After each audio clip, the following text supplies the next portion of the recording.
दिनै जिहेतु 3 घन्टा सुबुं सानस्रिखावनाय हाबाफारि लादों धेमाजि जिल्ला खौसेथि बर' सुबुं आफादनि बानजायनायाव इबिपिआव बेखौ लानायनि जाहोना जाहैबाय नोंथांमोना मिथिगौ जे थांनाय कंग्रेस सरकारनि दिनावनो केबिनेट मोनसे सिद्धान्त लांदोंमोन बर' कसारि समाज कमिसननि सायाव बेखौ जाफुंनायनि महर होबायमोन किन्तु बिजेपिनि जितु national secretary Ram Madhav doctor Himanta Biswa शर्माया ताजमहलयाव जोंनि मेरु आफादनि दैदेनगिरिफोरखौ हमनानै जे कंग्रेसआ जितु काउन्सिल होनो नागिरदों बेनिफ्राय साबसिन सांबिधानिक मोनसे काउन्सिल होगोन होननानै मर पावार मोनसे काउन्सिल होगोन होननानै बिथांमोना जोंखौ लांदों आरो नोंथांमोना मिथिगौ कंग्रेस सरकारखौ होबथानानै बिजेपिखौ पावाराव लाबोनायाव खौसेथि बर' सुबुं आफादनि गोबां बिहोमा दङ जों खावलायदों जे कंग्रेस सरकारखौ गारनानै जों बिजेपिखौ लाबोनांगौ जों बिथांमोनखौ खावलायनायाव जोंनि बर' एरियाफ्राव 100नि मादाव 100 जौखोन्दो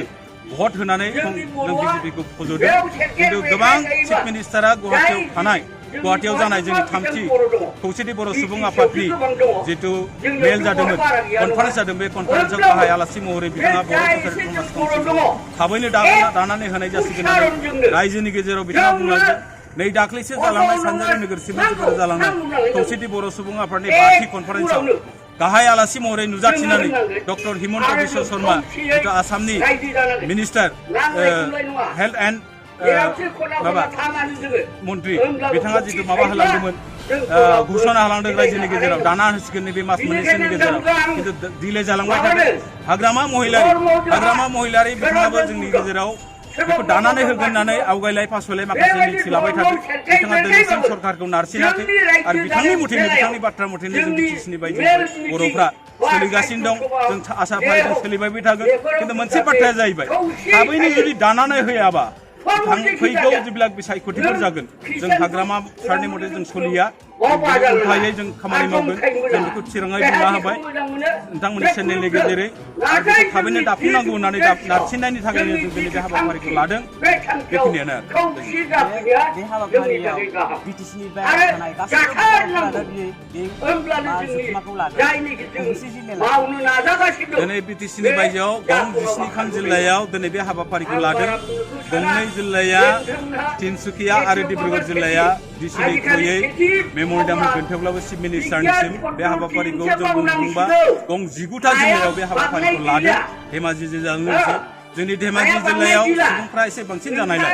जोङो धेमाजि जिल्ला सदराव मोनसे लादों आरो जनायाव जिहेतु सदर जायगा बे जनाय साब डिभिजननि जों बेयाव मोनसे लादों हाबाफारिखौ लादों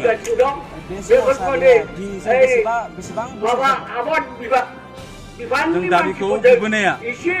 खौसेथि बर' सुबुं आफादखौ जितु 2014 मायथाइयाव जों दादों सानजारि नोगोर सिमेन्ट बे दानाय लोगो लोगो जोनोमजों लोगोसे जों बे दाबिखौ लाफादों खौसेथि बर' सुबुं आफादा जे बर'फोरनि बिटिसिनि बायजोआव थानाय जितु बिटिसिनि नामाव जों बर'फोरा गासिबो डिप्राइभ सम्पूर्ण बन्चित जोङो बिटिसि नामाव बे 10 लाख बर'फ्रा बिटिसिनि बायजोआव थानाया बे डिप्राइभ जानाय बर'फोरखौ रांखान्थि मोनथाय होनो सोलोंथाइनि मोनथाय होनो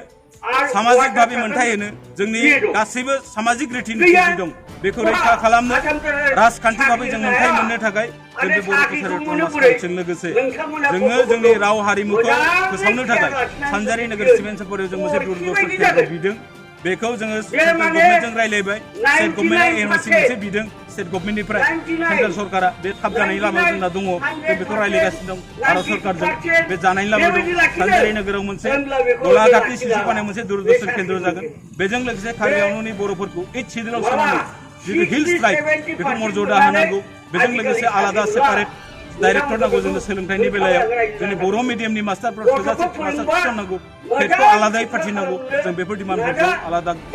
गासै 9था डिमान्ड जों बेखौ लोब्बा लाखिनानै जों डिमान्डखौ खालामबोगासिनो दं।